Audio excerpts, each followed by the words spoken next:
Hi everyone. Welcome to my first live stream.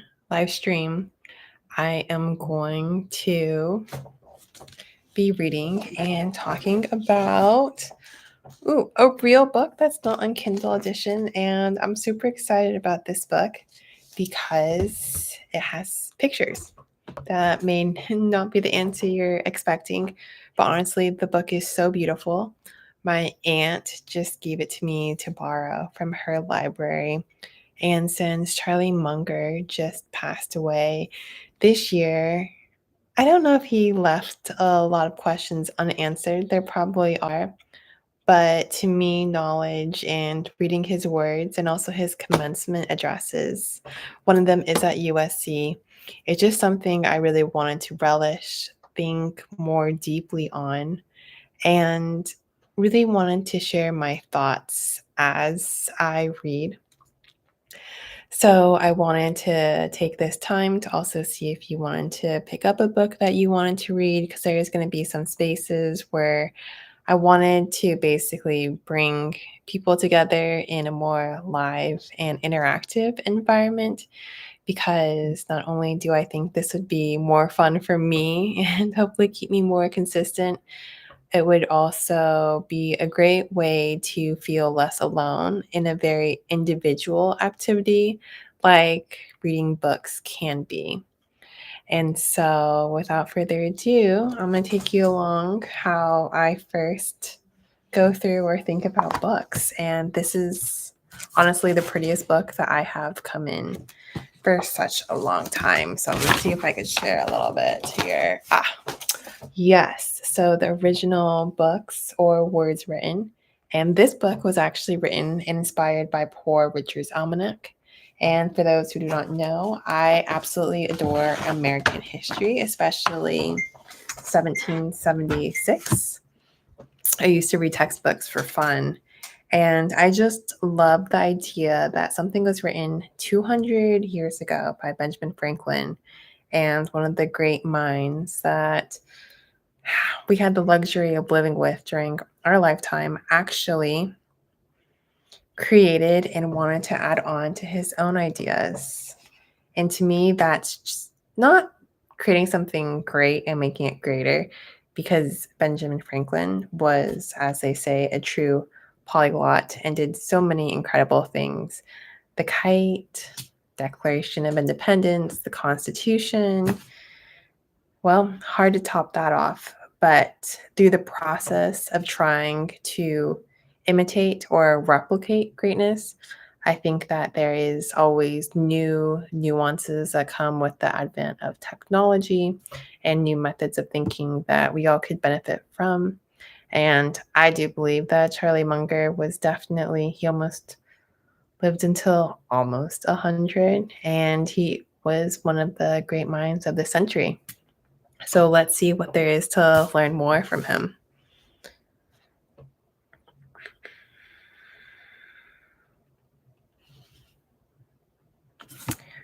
So in case you didn't know, but one of Poor Richard's maxims, which I think is advice that's supposed to be short and funny, was he that falls in love with himself will have no rivals. And to me, this quote really stuck out, because wouldn't it be so amazing that you or I had so much self-confidence that we just believed in ourselves so much that we took more action because the biggest supporter was within ourselves. And I think that's such a beautiful thought. And it's also something to strive through, is to be you or my own greatest fan. And the man, the legend himself is Charlie Munger. I actually did see Charlie Munger in person, because I went a couple years ago, because my aunt took me to see a Berkshire Hathaway conference, shareholders meeting in Omaha, Nebraska. Really amazing, great steak, as you can imagine. People were very nice, and what I didn't know was that all their different companies that Berkshire Hathaway invests in, like See's Candy, had a little booth that you could buy clothes at. So, clothes, candy. Picked my own little package of See's Candy at the time, and also was able to buy some shirts with Berkshire Hathaway logos because they invested in Fruits of the Loom. So that was really fun. I think having the dopamine hit of shopping, finding more books to read, meeting authors there, but also most importantly, just hearing the one of the two great financial masterminds of their time speaking in a live and interactive environment. Those two keywords was really fascinating and super cool. So, and unfortunately, an experience that will never be had again as Charlie Munger passed this past year. So, for Charles T. Munger, who, in his own words, would tell you acquire worldly wisdom and adjust your behavior accordingly. If your new behavior gives you a little temporary unpopularity with your peer group, then to hell with them. And I like all those things. Thought process of acquiring knowledge and believing in yourself and being your own person, regardless of what anyone else thinks. So, table of contents. I did skim through this and I do like to gauge how many chapters there are in a book as I start reading. But what got me super excited was chapter 4 is they actually transcribed so many of his commencement speeches, and it looks like there was 11 talks.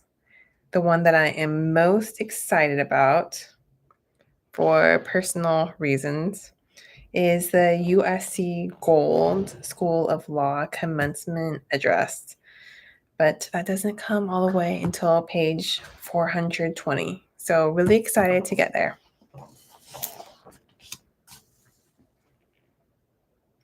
And it seems that this book was written and produced by a lot of people. And that doesn't surprise me because greatness is usually not only achieved not alone, but it's also appreciated by more than one person because greatness should have an incredible impact on a large amount of people. So mathematically, that makes complete sense to me.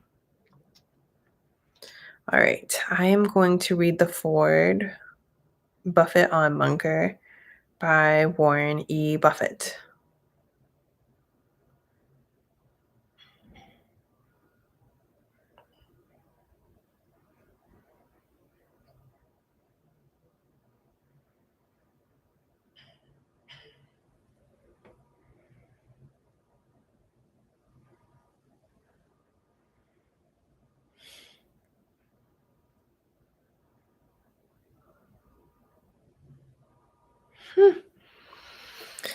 So a couple reflections come to mind is the virtues from Poor Richard's Almanack were thrift, duty, hard work, and simplicity, which I think are beautiful old school values that are incredibly important still today. But Charlie, being a disciple of Ben Franklin's, basically reviewed this whole list and decided which ones that he not only agreed with, but he wanted to take one step further based on how he wanted to take certain actions in his life.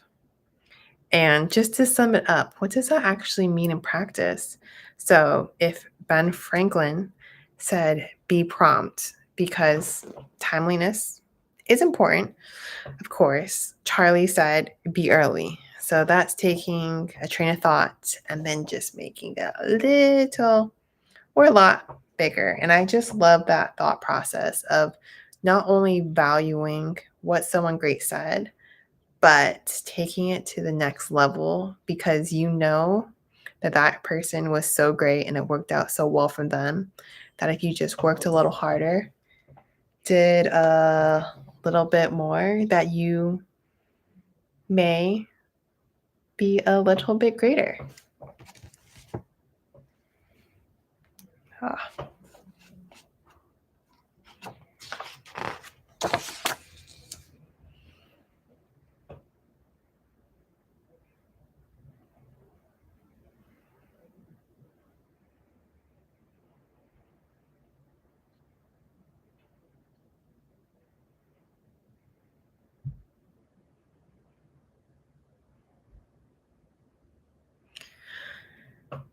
And we also like to think about what we want in a romantic partner. I think that's something that does apply to everyone. But the more I get to the next level in certain different areas in my life, whether it is physical fitness or improv, obviously my two main other buckets, I've noticed that having someone who really pushes you, cares about you, but does it in a really kind way really makes the journey not only more pleasurable, but also makes me want to practice and do more in. And so it's really interesting to me that Warren Buffett gave certain criteria for when he was looking for a business partner and how he found it in Charlie Munger. And obviously, their partnership lasted very successfully, billions of dollars later, to here, to these different categories. And I just thought the criteria was so interesting and so true because it's timeless. And the first is look for someone both smarter and wiser than you. That makes a lot of sense, right? I think that's like level one of finding a good partner. And then part two, ask him not to flaunt his superiority so that you may enjoy acclaim for the many accomplishments that spring from his thoughts and advice. I think that is an important nuance because even if someone is a lot better than you, in order to keep enriching oneself, it's also important to let someone else let you have the spotlight, or not even spotlight, but just to feel good about the things that you achieve together. And third, I thought was really important, seek a partner who will never second guess you nor sulk when you make expensive mistakes. And to me, I think that criteria is even more important today than maybe it was a couple hundred years ago. And I say that because I think we're even more afraid than people were before of making mistakes and taking ownership of mistakes.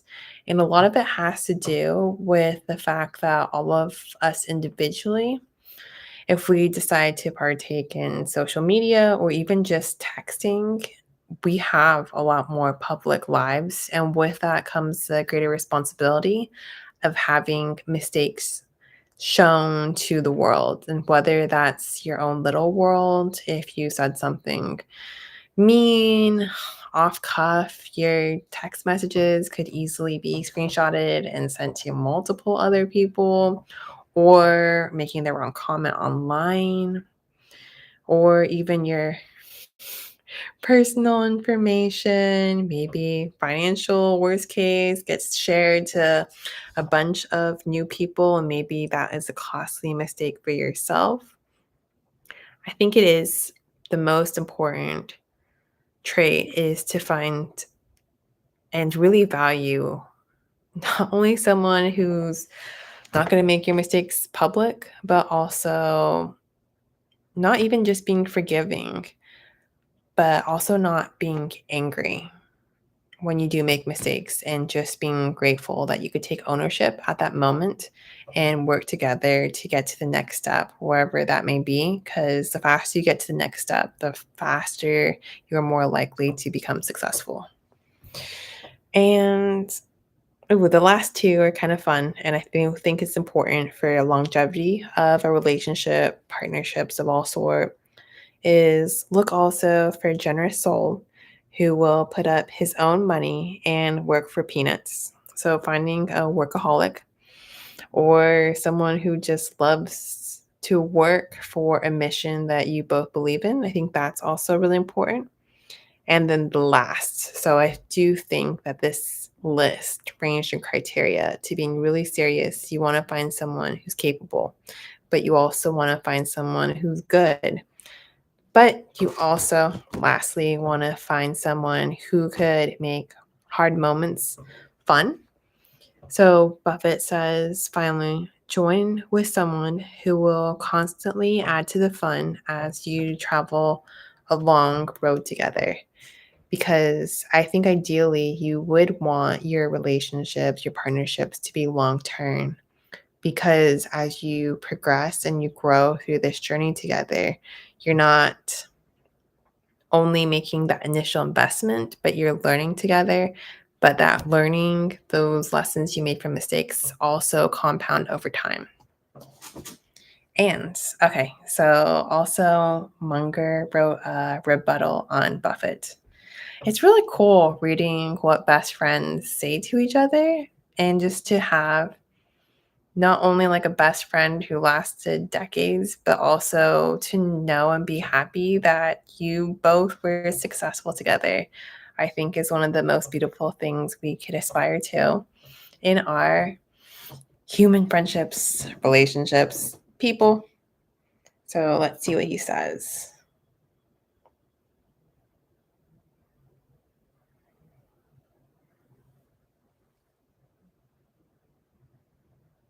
He's very humble in the beginning.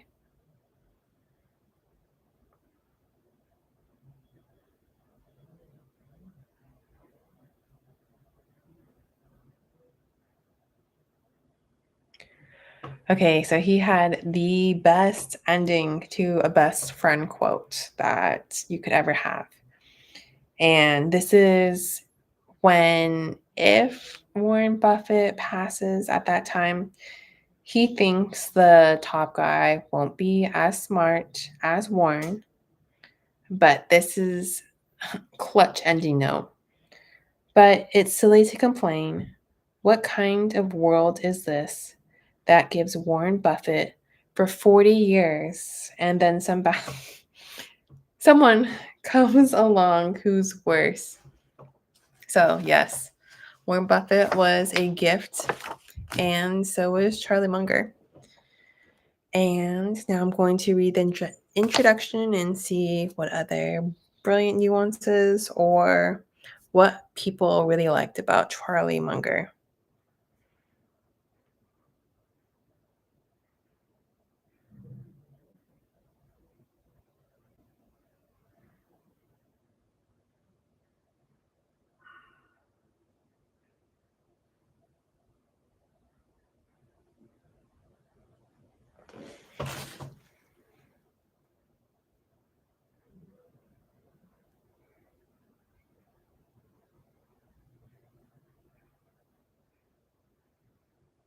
Hmm.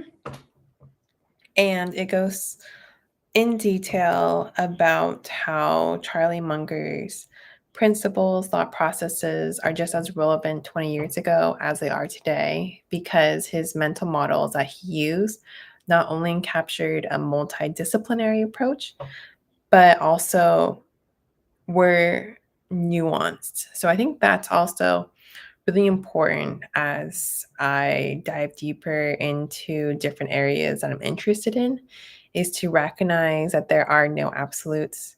I know that when I learn about the human body for my Pilates journey, I try to make it as simple as possible and think that muscles connect the bones and you need to stretch often to feel better because then you're tight.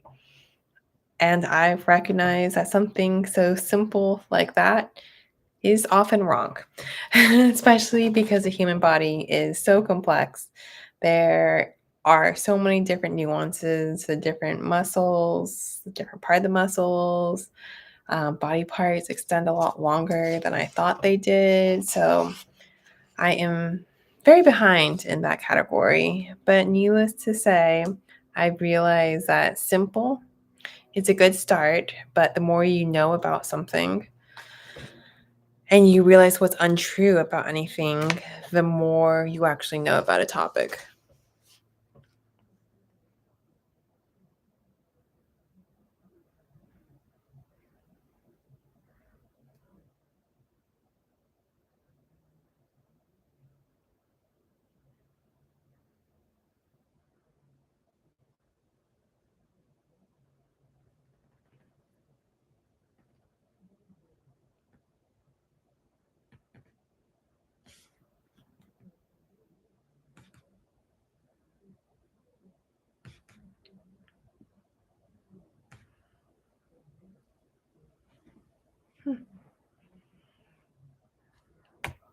So Charlie says that he wants to talk about examples and his thought process through the use of storytelling, which I think is marvelous because getting bored is not only ineffective for the person reading it, but also ineffective to the person who's trying to teach you something. So I really like that was one of his main goals of making case studies in business more charismatic.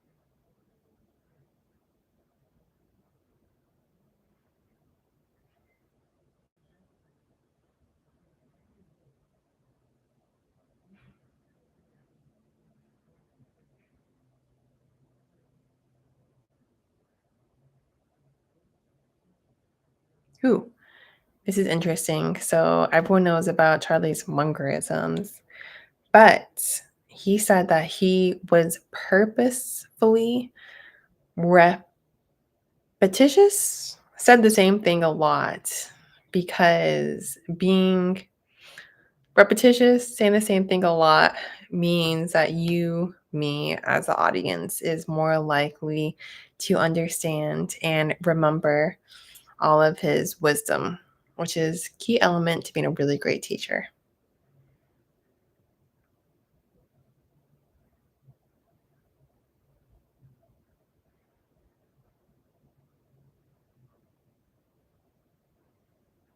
Yeah.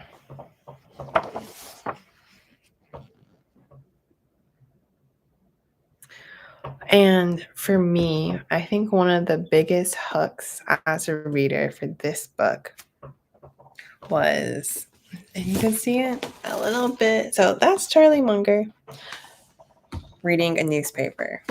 But also, the quote is more important.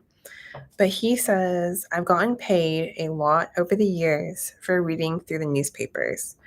A waiting luncheon on the Thames, 1996. And I know this is an incredibly biased approach to look at reading itself. But as someone who really loves books, I am always looking for something, someone to tell me to keep reading. And I think my ultimate goal in life is to be able to make more money through reading, very simply. And now I just need to figure out the how part. But what I recognize is that even in today's society where knowledge is very easily found, right? There were ChatGPT to novels, all the podcasts, content is very easy to find and get lost in.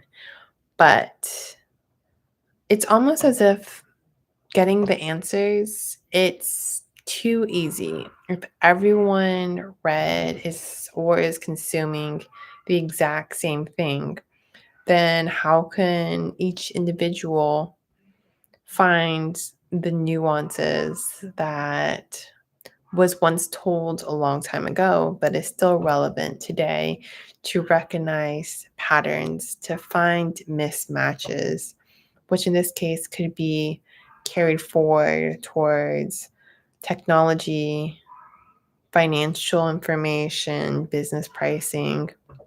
And I think this has given me like the greatest hope towards encouraging reading more is the interlooping of looking at different disciplines to finding what thought processes and patterns come up over time, but also the gentle reminder that the more you truly read and delve deeply into hard knowledge, that takes more time to sift and simmer in your brain. And when I think about deep knowledge, I'm thinking like Aristotle or reading the US Constitution to understand human psychology deeply, to understand the financial ratios, but maybe how that interplayed on multiple different case studies over time to find the repetition there, to see how different civilizations came up with new technology. What was the disruption on that layer?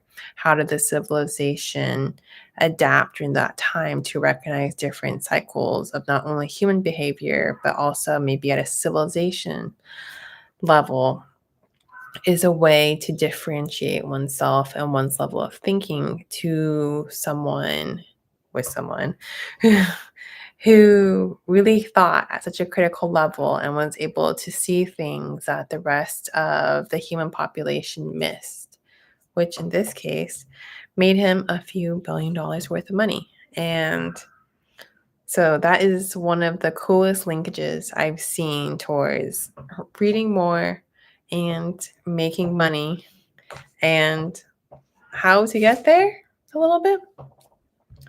And so I think that's where I'm going to leave this live stream, because I am going to eat my chicken from my Instapot that I hopefully did not overcook.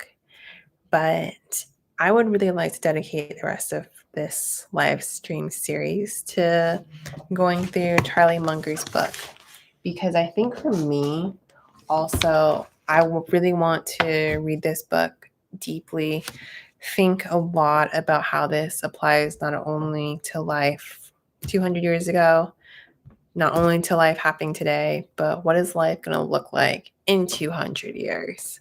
So if you'd like to join me on that journey, think about deep things, or read a book at the same time, I really want to bring people who want to think deeply together, read something deeply together, and dedicate this time to reading something hard to hopefully make life a little easier at the end of the day, end of this year, or at the end of life. Let's see, maybe.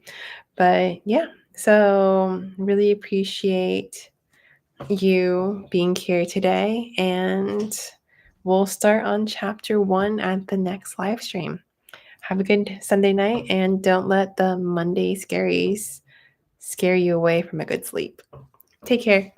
Bye, everyone. The end.